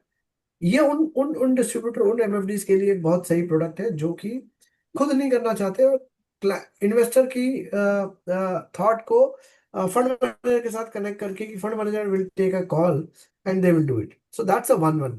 Any question here? Otherwise I will move on next. ये एक Move, move. एग्जांपल दिया आपको। हाँ सर। हाँ, move, move. हाँ, ये एग्जांपल है how our fund is done. हमने नाम नहीं लिखे, लेकिन अगर आप देखें तो हमारा प्रोडक्ट की बड़ी सिंपल सी एक खासियत है, 6/10, याद कर लीजिए, 6/10, 6/10। यूजुअली अगर आप देखेंगे तो हमारा स्टैंडर्ड डेविएशन इंडस्ट्री से लोअर रहा है। इंडस्ट्री का अपन ने बताया अभी कि 6.8 था एवरेज, बट ये कुछ फंड का हमने दिया है कि कितना लोअर एनुअलाइज स्टैंडर्ड डेविएशन गया है, कितना हाईएस्ट गया है। तो अगर आप हमारा देखेंगे, एक्सेप्ट 2020 जब 11 दिख रहा है, अदरवाइज 4.8 हमारा स्टैंडर्ड डेविएशन है। और वेरियस कैटेगरी के स्टैंडर्ड डेविएशन आप लोगों को पता होना चाहिए। जैसे लिक्विड फंड यूजुअली इस रेंज में काम करता है, ये SG stand for standard deviation, parameter of risk. Liquid fund 40 पैसे से 70 पैसे के बीच रहता है। आर्बिट्राज फंड 30-40 पैसे से 1 रुपए, 1.5 रुपए, 1.5% की स्टैंडर्ड डेविएशन पे। बैलेंस एडवांटेज 6 से 12, मल्टी एसेट 6 से 14, 15, एग्रेसिव हाइब्रिड 9 से 17, और लार्ज कैप 12 से 20। सो ये स्टैंडर्ड डेविएशन है जो साइड में दिया हुआ है। ये रिस्क का पैरामीटर हो सकता है, ये कैटेगरी का एक जनरिक निकाला है पिछले 3 से 5 साल का। अब अगर आप इसमें देखें क्वांटम का फंड कैसे करता है, क्वांटम का मैंने बताया कि हमारा सबसे one of the oldest fund है। जब कैटेगरी नहीं आई थी तब से हम इस फंड को चला रहे हैं as a fund of fund, और जब कैटेगरी आ गई तो हमने उसमें किया। तो हमारा करीबन 12-13 साल का एक्सपीरियंस है इस प्रोडक्ट का। अगर आप देखें कंपैरिजन में हमारा लोएस्ट स्टैंडर्ड डेविएशन है, हाईएस्ट पे भी हमारा कभी 6 के ऊपर नहीं गया, जबकि इंडस्ट्री पिछली वाली स्लाइड में दिखाया मैंने 6.8 रही है। हाईएस्ट रिटर्न बता दिए, लोएस्ट रिटर्न बता दिए। ब्रॉडली अगर हर यूनिट रिस्क पे आप रिटर्न निकाले, हर एक यूनिट रिस्क पे जितना ज्यादा रिटर्न होगा उतना अच्छा रिस्क एडजस्टेड रिटर्न माना जाता है। तो अगर शार्प रेशियो से डिफाइन होता है वो, so per unit risk of return is calculated as called as a Sharpe ratio. जितना ज्यादा शार्प रेशियो उसका मतलब ये है कि एक यूनिट ऑफ रिस्क पे कितना रिटर्न मिल रहा है। यानी फंड ए एक रुपए की रिस्क ले रहा है और 86 पैसे का रिटर्न है। फंड बी 1 रुपए की रिस्क ले रहा है, 1 रुपए 22 पैसा दे रहा है। फंड सी 1 रुपए की रिस्क पे 1.36 दे रहा है। क्वांटम अगर देखें तो 1 रुपए की रिस्क पे 1 रुपए 60 पैसा दे रहा है। अगर आप नीचे भी देखें, 2 साल का हमारा थ्योरी है कि 2 साल के लिए अगर आदमी आता है तो 6/10, 6 के आसपास के हम रिस्क देंगे अप्रोक्सीमेटली, और 9 से 10% का रिटर्न देंगे। तो पिछले 7-8 साल का रिटर्न भी देख ले तो मोटा मोटा 6 के नीचे 2020 में जरूर इसकी स्टैंडर्ड डेविएशन 1 साल का 11 गया था, लेकिन इस दौरान मेरे ख्याल से बाकी फंडों के 15 से 18 गए थे। तो this was a very different period. Otherwise अगर आप देखें 3.5, 3.80, 4, 5.70, 3.70, चलो, और रिटर्न 14 इस साल का YTD 14 के आसपास है। So this is about our multi-asset allocation product industry and comparison with other asset class product, which are balance advantage and hybrid. So this is about automated model. अब मैं आपको बात करूंगा कि क्यों अंतर रहा है हाइब्रिड प्रोडक्ट के बैलेंस एडवांटेज वर्सेस दिस में, और हमारा 12-20-80 क्या है। गोल्ड हमें ऐसा लगता है एक इंपॉर्टेंट डाइवर्सिफायर है, बड़ा बढ़िया एग्जाम्पल है। अगर आप 100% एक गोल्ड का इक्विटी का पोर्टफोलियो चलाएं जो लाइट ब्लू कलर से दिख रहा है, और दूसरा पोर्टफोलियो अगर चलाएं जिसमें 80% इक्विटी डाले, 20% गोल्ड डाले, और पैसे पे किया है ये कैलकुलेशन, तो जब 2013 में टेपर टेंट्रम हुआ था, अगर आपको याद हो, तब इक्विटी का पोर्टफोलियो 100% गिरा था, ये 4% गिरता सिर्फ 20% गोल्ड ऐड करने से। क्रूड ऑयल प्राइसेस जब 15-16 में हुई थी तब 21% इक्विटी पोर्टफोलियो गया था नीचे, ये 10 ही जाता। एनबीएफसी क्राइसिस 2017-18 में जब देश में आया था, माझा हे कुठे आहे चॅट आहे? देवेंद्र जी की आपको म्यूट करना पड़ेगा। कोविड में इक्विटी पोर्टफोलियो 30% गिरा अप्रोक्सीमेटली। अगर गोल्ड सिर्फ 20% उसमें डालते हैं, 80% इक्विटी रखते हो, गोल्ड रखते हैं जो डार्क ब्लू में दिख रहा है, तो 15% गिरता। Over heated market sell off जो अक्टूबर में हुआ था पिछले साल, रिसेंट वन, 14% मार्केट गिरा मोटा मोटा आपका एंटायर इक्विटी पोर्टफोलियो, ये 4% गिरता। इसी चीज को ध्यान में रखते हुए हमने एक just a simple calculation for your purpose बनाया है, जिसमें हमने 3 साल में equity, debt and gold individual 100% stock चलाते तो उनका रिटर्न क्या होता, उनका स्टैंडर्ड डेविएशन, रिस्क क्या रहती है, और ड्रॉ डाउन यानी आपने पीक पे खरीदा और लोएस्ट पे बेचा। 100 रुपए की चीज आपने 200 पे ली और 50 पे बेची तो 150 का आपका ड्रॉ डाउन रहा, ऐसे गिना जाता है।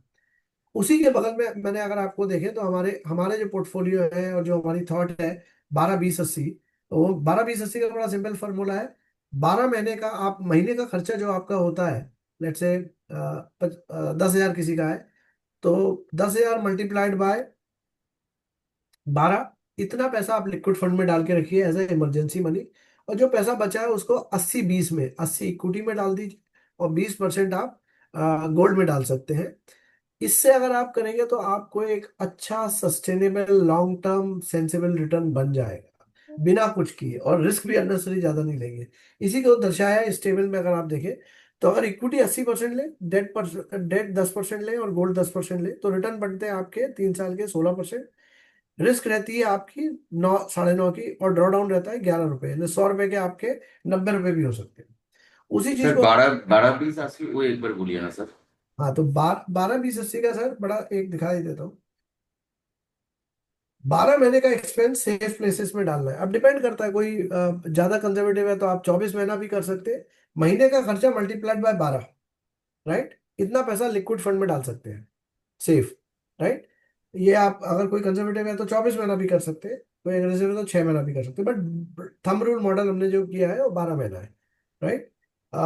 लिक्विड फंड में ले सकते हैं, और 80% आप इक्विटी में डाल सकते हैं, जिसमें से मल्टीपल प्रोडक्ट ले सकते हैं। इक्विटी फंड ऑफ फंड ले लिया अगर आपने, जैसे क्वांटम का इक्विटी फंड ऑफ फंड दूसरे फंडों में लगाता है, चाहे वो सुंदरम हो या प्रूडेंशियल हो या अदर थर्ड पार्टी फंड में, तो आप उसके थ्रू ग्रोथ वहां से ले सकते हैं, ठीक है। और 20% क्वांटम गोल्ड सेविंग फंड इसमें लगा दिए। तो 12 महीने का आपने पैसा पार करके रख दिया अपना लिक्विड फंड में। जो पैसा बचा है उस कॉर्पस को 80 रुपए इक्विटी में वेरियस फंड में डाल सकते हैं। और उसके अलावा आप चाहें तो 20 रुपए सेविंग अपना गोल्ड सेविंग फंड में डाल सकते हैं। तो ये आपको ट्रायंगल दिख रहा है, 12 मंथ का एक्सपेंस, ये कोर है आपका, कहते हैं ना पिरामिड का कोर। 20% गोल्ड सेविंग फंड, अपना ईटीएफ भी है, गोल्ड सेविंग भी, बट आप लोगों के लिए गोल्ड सेविंग सही है। और 80% इक्विटी में अगर आप देखें तो 12% स्मॉल कैप। तो ये हमारा मॉडल है, you can play around that. Diversified equity all cap fund, fund of fund है ये बेसिकली। 80 में से आधे से ज्यादा हमने फंड ऑफ फंड बोला है, ईएसजी में बोला है।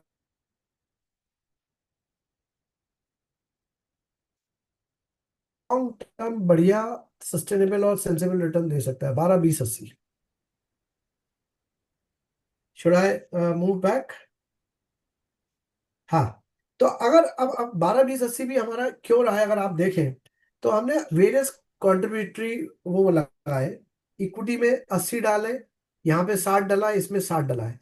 इसमें डेट में और गोल्ड में 10, 10 डला है, इसमें गोल्ड और डेट में 20, 20 डला है इसमें। अच्छा, ग्लोबली चल ग्लोबली टिपिकली 60-40 का रेशियो चलता है डेट इक्विटी का। तो वो भी हमने एक नंबर डाल दिया है। तो क्या रिटर्न छूटे आपके 3 साल की होराइजन पे एनुलाइज, राइट? और आपकी रिस्क कितनी रही? The drawdown better the portfolio, lower the standard deviation better the portfolio, higher the return better the portfolio. So अपने को एज एमएफडी और एज आप लोग को ये देखना है कि रिटर्न ज्यादा रहे और रिस्क कम रहे, अल्टीमेटली यही ऑब्जेक्टिव है। तो by playing these things, asset allocation in at your own side, या तो माफ दे दे मल्टी एसेट एलोकेशन, या अगर आप खुद एडवाइस कर रहे हैं या आप लोगों को समझा रहे हैं, डिस्ट्रीब्यूट कर रहे हैं, तो ये वाला मॉडल भी लगा सकते हैं। इसी का एक और इम्पैक्ट दिखाते हैं कि क्यों होता है जब जब मार्केट में नेगेटिव आता है तो गोल्ड का परफॉर्मेंस कैसा रहा है। जैसे ओवर हीटेड मार्केट रहा लास्ट ईयर अक्टूबर से, लेटेस्ट सब ये अपन सबको याद है, अक्टूबर सितंबर से मार्केट का करेक्शन रहा 15% का रहा। गोल्ड ने 12% का उस दौरान रिटर्न दिया है। कोविड में 26%, 29% मार्केट गिरा, गोल्ड ने 5% पॉजिटिव दिया है। एनबीएफसी क्राइसिस में 11, गोल्ड ने 6। क्रूड प्राइस जब 2015 में अचानक करेक्ट हुई, 17% नेगेटिव था, गोल्ड 13% अप था। टेपर टेंडम 2013 में 6% गिरा, गोल्ड ने 17 दिया। तो बेसिकली आप देख रहे हैं कोरिलेशन बड़ा अपोजिट है। सो ये एक बहुत बढ़िया चीज है, या तो मल्टी एसेट के थ्रू करें या आप अपने खुद के थ्रू करें। एंड आई थिंक गौरव दा ने बताया कि आप लोग धनतेरस के दिन बढ़िया कुछ प्लान कर रहे हैं। आप सभी को बधाइयाँ उस चीज के लिए, ऑल बेस्ट विशेष।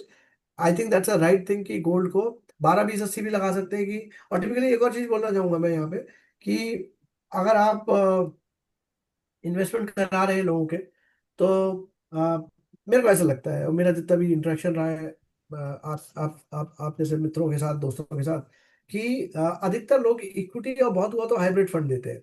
तो अगर आप अपने क्लाइंट का पोर्टफोलियो उठाएंगे तो आपके थ्रू किया हुआ मोटा मोटा 70 से लेकर 90% तो इक्विटी ही होगा। तो जो बचा हुआ है, जो मैंने कहा ना 12, 20, 80, लिक्विड फंड का आप 12 महीने की एसआईपी कर दीजिए उसके महीने के खर्चे की, और उसको लिक्विड में रहने दीजिए। बोल रहा है कि एक 10 क्वेश्चन। हाँ गौतम, आप कुछ बोल रहे हैं? नहीं सर, नहीं sir, please continue. Okay, okay. So अगर आपके क्लाइंट का पोर्टफोलियो इस समय प्राइमरली टिल्टेड टुवर्ड इक्विटी है, मेरा सजेशन होगा you can use this Dhanteras as opportunity to build a in a 20 पैसा, जो मैंने कहा ना 12, 20, 80, तो जो 20 वोल्ट वाला पार्ट है वो आप एसआईपी के थ्रू भी कर सकते हैं, लमसम भी कर सकते हैं। धनतेरस एक शुभ दिन होता है। मैं लेकिन ये नहीं कहूंगा कि सिर्फ जाके बोलिए कि भाई आप गोल्ड सेविंग फंड लो। थोड़ा बहुत अपने माइथोलॉजी के हिसाब से और उसके हिसाब से उनको गोल्ड भी खरीदने दीजिएगा, क्योंकि कई बार भावनाओं को ठेस नहीं पहुंचानी चाहिए। बट एसेट एलोकेशन के हिसाब से 12, 20, 80 परफेक्ट हुआ। तो ये एक इंपॉर्टेंट एस्पेक्ट था। इसके अलावा आप हमारा फंड क्यों देखें, I think that is also one important thing. I thought of touching this part. ये हमारे फंड मैनेजर है चिराग जी। चिराग दो सीआईओ हमारे यहाँ है 2006 से, सिंस इंसेप्शन पहली चीज। तो इनका कहने को ये इक्विटी के और ओवरऑल सीआईओ, लेकिन इनका गोल्ड पे बहुत अच्छी पकड़ है, बहुत अच्छी, यानी वाकई बहुत अच्छी। चार्टर्ड ऑल्टरनेटिव इन्वेस्टमेंट एनालिस्ट रहे, एमएमएस किया है, best fourth best performing fund manager रहे by under age of 40 by city wise in 2017। India का बाय द वे पहला gold ETF, one of the means दो लॉन्च हुए थे, उसमें से क्वांटम का भी है। तो हमारी ट्रैक रिकॉर्ड बहुत अच्छा है। और अच्छी चीज क्या है, चिराग ने करीबन 130 आर्टिकल लिखे गोल्ड पे, गोल्डन ट्रुथ के नाम से। तो ये मैं आपको चाहूंगा, in case you want to read those article, you can see here that Chirag ji world gold council के जितने भी इवेंट होते हैं, ऊपर जो दिख रहा है वर्ल्ड गोल्ड काउंसिल के इवेंट होते हैं, उसमें चिराग यूजुअली मेन स्पीकर रहते हैं। एक वर्ल्ड गोल्ड काउंसिल की मैडम भी बैठी हैं, शीला। तो ये यूजुअली इन्हें बुलाते हैं कि इनके व्यू इतने स्ट्रांग रहे। नीचे अगर आप देखें तो गोल्ड के ऊपर चिराग ने काफी आर्टिकल लिखे हैं, चाहे वो मिंट में हो या वेल्थ में हो। और स्ट्राइक रेट बड़ा अच्छा रहा है चिराग का, ये मेरा पर्सनल एक्सपीरियंस भी रहा है। अगर आपको वो देखने हो, तो ये जो क्यूआर कोड स्क्रीन पे दिख रहा है, इसको अगर आप स्कैन कर लें अपने फोन से अभी या स्क्रीनशॉट ले लें, तो आपको वो सारे आर्टिकल जो 2008 से 130 आर्टिकल लिखे हैं, उनकी लिस्ट मिल जाएगी हमारी वेबसाइट पे। क्वांटम गोल्ड क्यों देखना चाहिए, दो तीन चीजें। एकमात्र एएमसी है भारत में, करीबन मेरे ख्याल से 25-30 एएमसी के पास गोल्ड ईटीएफ है, गोल्ड फंड है। लेकिन हमारी एकमात्र एएमसी है जो एनुअल प्योरिटी टेस्ट कराती है। ये प्योरिटी टेस्ट का क्यूआर कोड यहाँ पे लगाया हुआ है, अगर आप देखना चाहें तो। सर्टिफिकेट हम फिजिकल प्योरिटी टेस्ट कराते हैं, कि क्योंकि जब आप गोल्ड सेविंग फंड लेते हैं, गोल्ड सेविंग फंड ईटीएफ में लगाता है। ईटीएफ वाला गोल्ड का फिजिकल गोल्ड खरीदना पड़ता है एज पर रेगुलेशन। तो every ETF, unlike digital gold, digital gold में आपको पता होना चाहिए बैकिंग गोल्ड की नहीं होती है। इसमें म्यूचुअल फंड कंपनी को, इन केस ऑफ ईटीएफ और गोल्ड सेविंग फंड, गोल्ड खरीदना पड़ता है, वॉल्ट में रखना पड़ता है। तो ये तो सभी करते हैं, लेकिन क्वांटम इसकी एनुअल प्योरिटी टेस्ट कराता है। और अगर आप ये क्यूआर कोड क्लिक करेंगे तो आपको सर्टिफिकेट मिल जाएगा, जो हमने लास्ट हमारा गोल्ड सेविंग फंड का प्योरिटी टेस्ट कराया है। Launch first, one of the first India's gold fund, and lowest gold की डिनोमिनेशन है गोल्ड की हमारे प्रोडक्ट की। ट्रैकिंग एरर हमारा लो है। और फिजिकल वेरिफिकेशन गोल्ड का स्टोर में हम कराते हैं। तो गोल्ड वैसे तो ऐसे क्लास है, तो बेसिकली गोल्ड की समझ अच्छी है। गोल्ड का one of the oldest product है। Gold backed by, gold saving fund हमारा बैक्ड बाय ओरिजिनल गोल्ड है, जिसका हम फिजिकल वेरिफिकेशन और ऑडिट हर साल कराते हैं, जिसका आपको सर्टिफिकेट भी दिया है कि फिजिकल गोल्ड 99.99% फिनिश का है। That's all.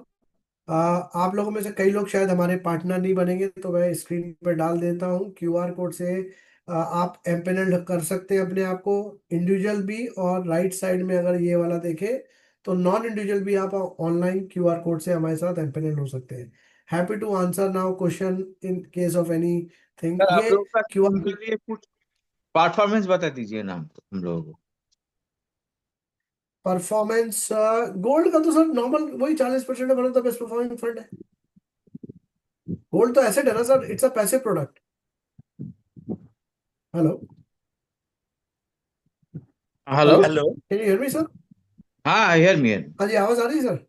हाँ जी जी, एकदम एकदम। मैं कह रहा हूँ सर, गोल्ड का हाँ, तो गोल्ड का जो परफॉर्मेंस है वो तो पैसिव प्रोडक्ट है। इंडिया में भी एक्टिव गोल्ड ट्रेड वाला नहीं है, सारे पैसिव प्रोडक्ट है। तो जो गोल्ड का रिटर्न है वही मेरे ख्याल से 35-40% लास्ट ईयर एक साल का है। सभी का मोर और लेस बराबर है। इंपॉर्टेंट है, पैसिव प्रोडक्ट है। आपको उस चीज की क्या कहना चाहिए, वो मिल रही है। प्योरिटी, प्योरिटी इज इम्पोर्टेंट, तो वो हम दे रहे हैं।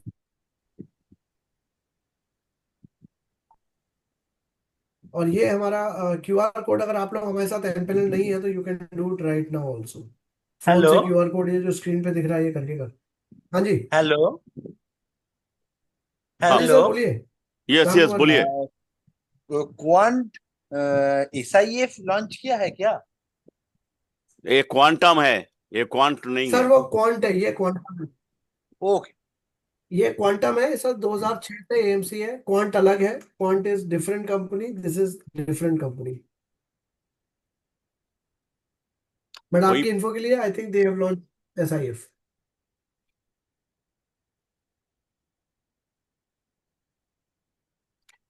Any other question? आप लोग क्यूआर कोड से स्कैन चाहे तो कर लें।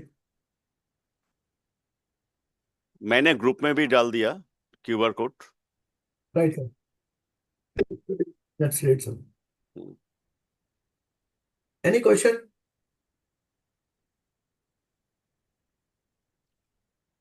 एनी क्वेश्चन फ्रॉम द कोई? ये मोहित सर को मैंने बताया कि 10 क्वेश्चन देना आज जो सेशन हुआ आपका उसका ऊपर। जी, तो उसका जो सही जवाब देंगे तो उसमें हम लोग 5 आदमी को अवार्ड करेंगे।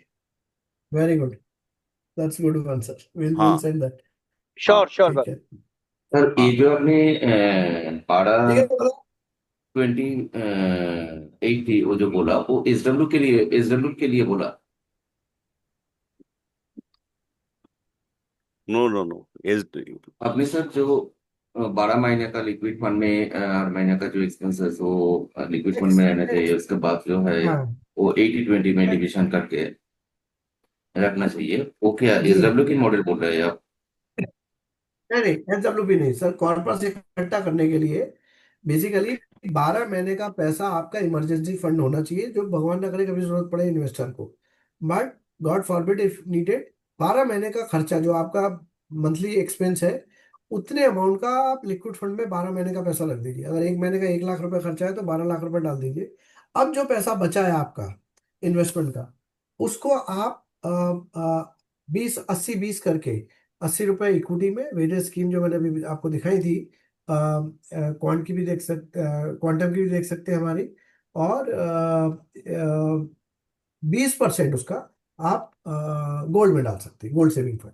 तो 80 रुपए इक्विटी में, 20 रुपए गोल्ड में, 12 रुपए, तो मोटा मोटा 112 रुपए का कहानी समझाएगी मैंने, अगर वैसे करें तो। देखिए, okay sir. 12 month expenses in liquid safety money, 20% gold और 80% इक्विटी। तो इससे आपको ब्रॉडली रिटर्न की जो जो जब जब करेक्शन आता है इक्विटी में, तो गोल्ड आपको यूजुअली, जो मैंने आपको दिखाया अभी बीच में, कि गोल्ड आपको तब सपोर्ट करता है। देखिए, जब जब मार्केट करेक्ट हुआ, नीले रंग का नेगेटिव वाला पार्ट जो इक्विटी का है, गोल्ड ने उस दौरान आपको सपोर्ट किया, तो 20 रुपए तब आपको सपोर्ट करेगा। तो जो गिरावट होगी वो एटलीस्ट स्मूदर लगेगी क्लाइंट। ये कॉन्टिजेंसी फंड है। Correct. The word is actually contingency fund.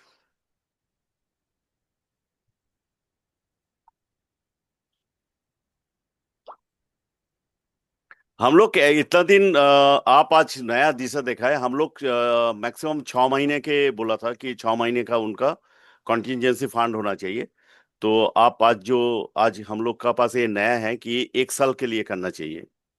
सही बताएं। हमारी वेबसाइट पे, हाँ गौतम दा, हमारी वेबसाइट पे हमने हम्म 12 20 80 डाला हुआ है।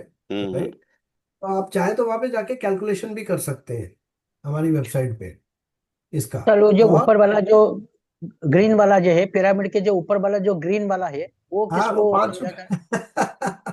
Good question, I like it, I tell you. So green वाला जो है सर, देखिए क्या है ना, अपन अपन सोचते हैं कि हम जो बताएंगे वही सही होगा, लेकिन everybody has their emotion, money has a different colour. तो पिंक भी है, गोल्डन भी है, ब्लू भी है, हरा रंग वो है कि 5% अपने को छोड़ देना चाहिए, कि कोई क्लाइंट को उसको एफ&ओ में भी खेलना होगा, क्रिप्टो में भी करना होगा।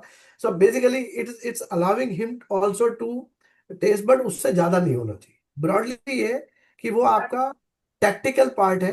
अगर क्लाइंट कहता नहीं यार मुझे स्टॉक मार्केट में भी खेलना है, अब उस चीज का, उसको उसको एक ट्रेडिंग का शौक है या हाई लेना है, तो वो उतना पार्ट अपन वी कैन लीव, कि उसे गाड़ी खरीदनी है वो करनी है। बट ब्रॉडली एसेट एलोकेशन में हमारा थॉट ये है कि दिस इज हाउ 80 20 12, 12 20 80, याद करने के हिसाब से भी ठीक है, 12 20 80 ये होना चाहिए। लेकिन हरा आपने बिल्कुल सही पकड़ा कि वो अपन कई बार बिल्कुल मैथमेटिकल मॉडल चलते हैं, बट जो जो इन्वेस्टर है या जो हम भी है, we are also emotional, right?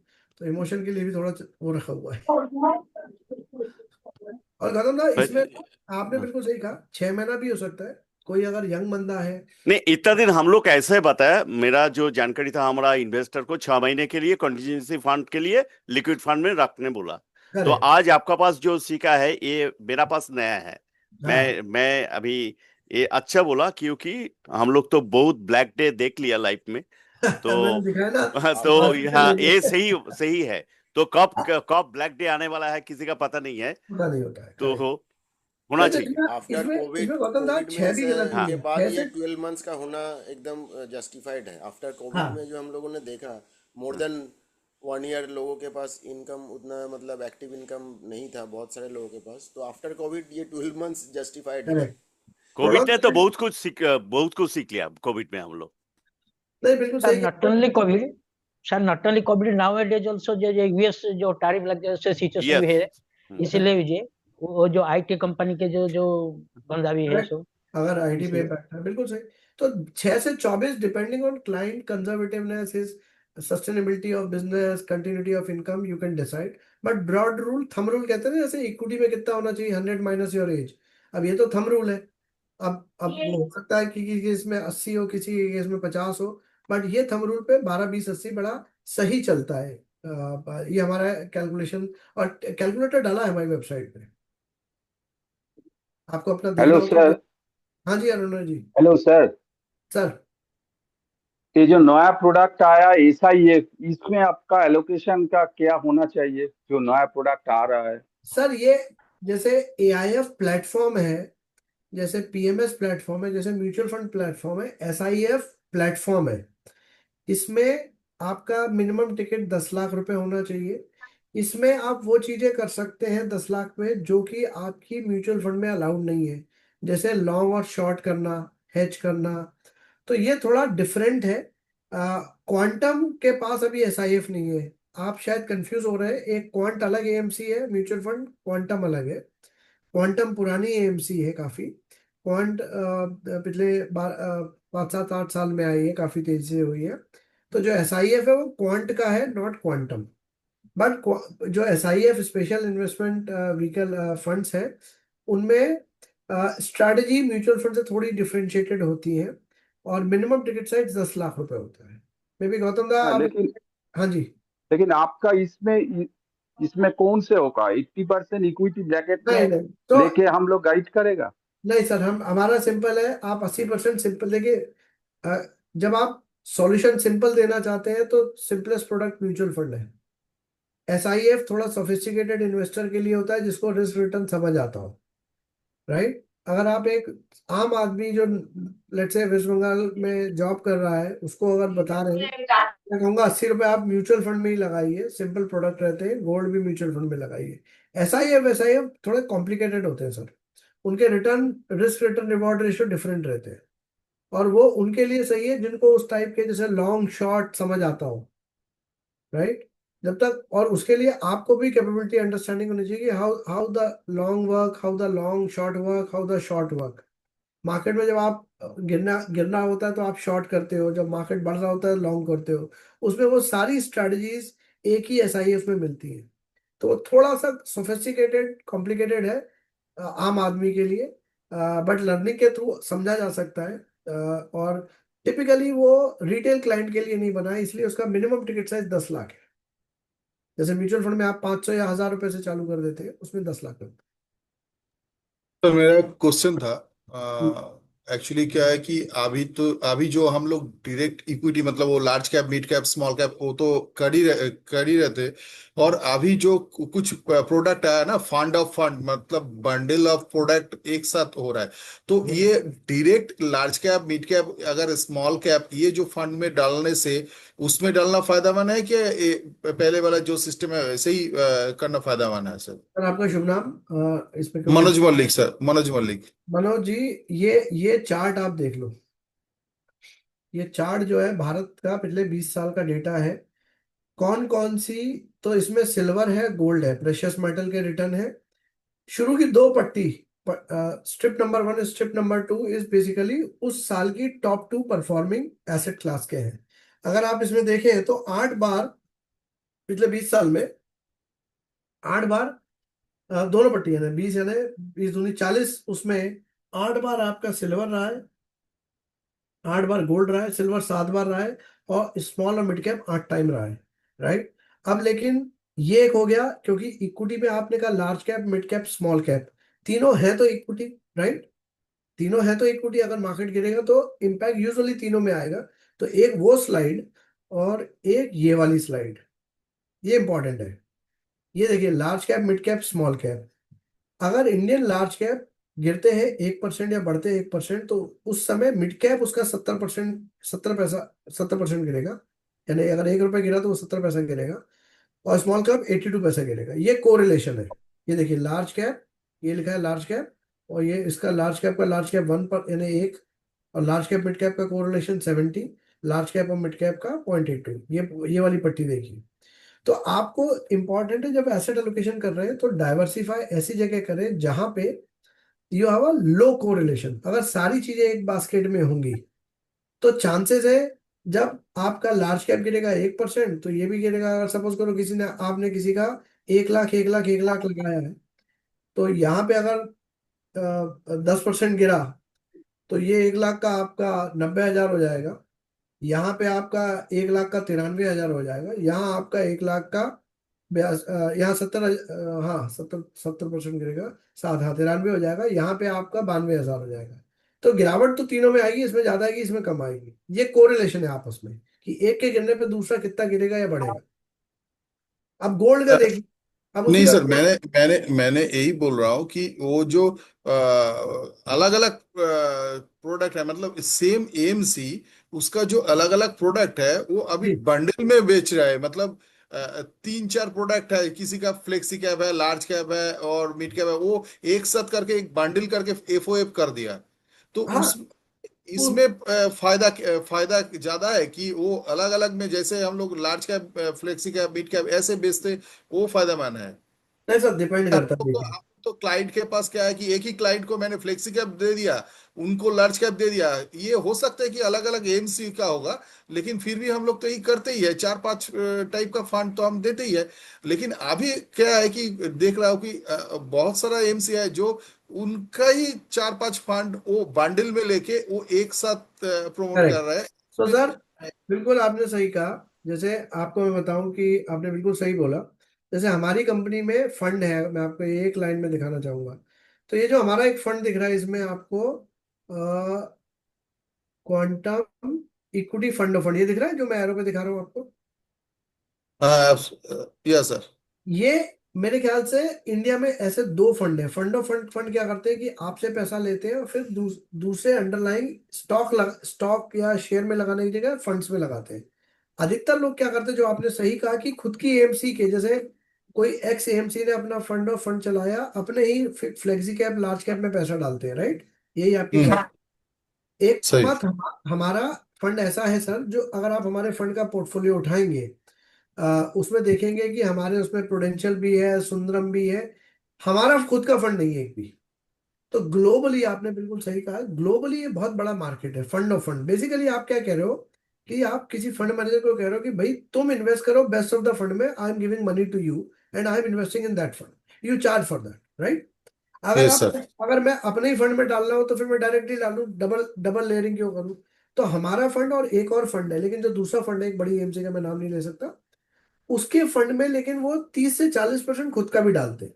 तो जैसे आपने 100 रुपए दिया तो 60 रुपए बाहर के फंड में डालते हैं हमारी तरह, और 30 से 40 रुपए खुद के फंड में डालते हैं। जबकि हमारे केस में इस फंड में, फंड ऑफ फंड में, पूरा पैसा थर्ड पार्टी मैनेजर यानी क्वांटम के अलावा सारे फंड में इन्वेस्ट कर सकता है। तो अच्छा, हाँ, तो ये आपने बहुत सही पकड़ा कि अगर ये फंड, कोफिशिएंट या कोरिलेशंस में वो उसी हिसाब से ही नहीं सर ये वो चेंज इक्विटी करते है हैं। सर, ये वाला इक्विटी फंड ऑफ फंड है। वो जो आप कह रहे हैं वो मल्टी एसेट एलोकेशन फंड है। मल्टी एसेट मींस एसेट ही अलग होगा। ये जो है इक्विटी फंड, जो भी मार्केट में अवेलेबल है इंडिया में, क्वांटम के अलावा बाकी फंड में डालेगा, राइट।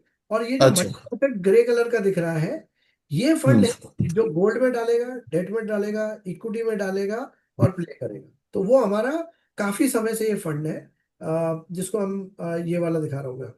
ये फंड देखिए, हेलो। हमारा फंड है, इसकी रिस्क देखिए। हाँ सर बोलिए। हाँ, ठीक है सर। हाँ, हाँ, फंड ऑफ फंड, हाँ। हाँ तो उसका जो इसमें वाला एसडीएफ 4.8 का एसडी है ना। यही यही मैं कह रहा था कि और इस इस फंड की रिस्क सबसे कम है अमंग द कैटेगरी। कैटेगरी की रिस्क बता देता हूँ मैं आपको। कैटेगरी की रिस्क है 6.8, देखिए, दिख रही है। एडवांस हाँ। की, मल्टी एसेट की, वन ऑफ द लोएस्ट है, बैलेंस से भी कम है, राइट। अब उस Yes, sir.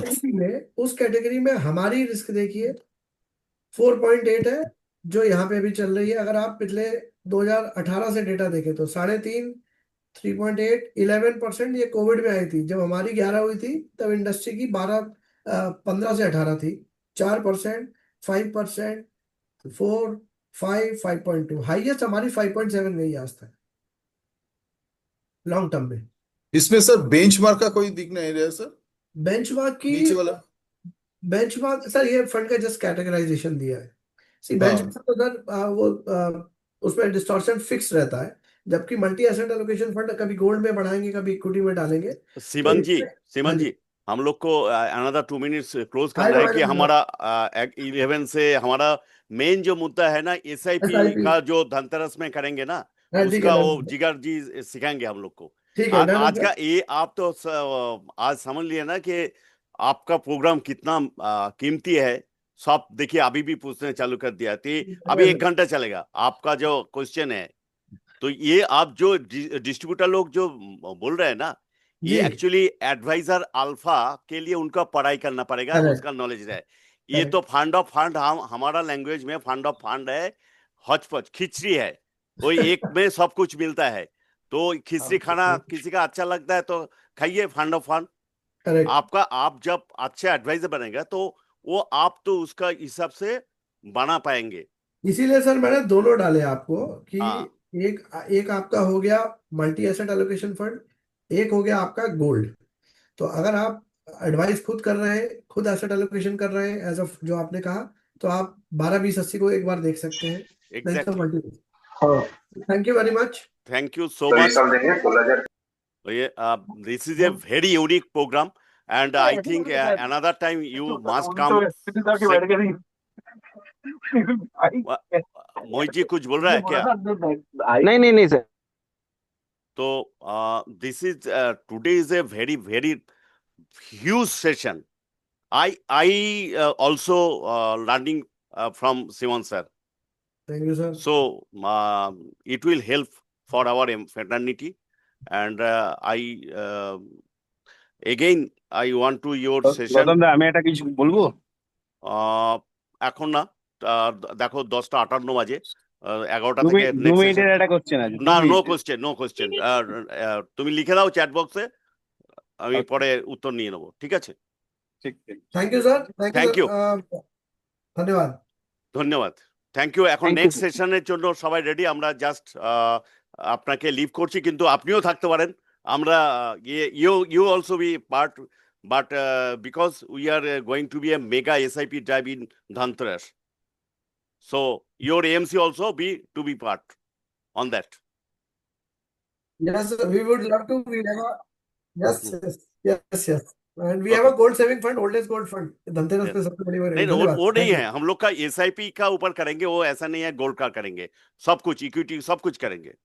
लेकिन नंबर ऑफ एसआईपी हम लोग का टारगेट रखा है 10,000 एसआईपी अच्छा कराना सिंगल डे में।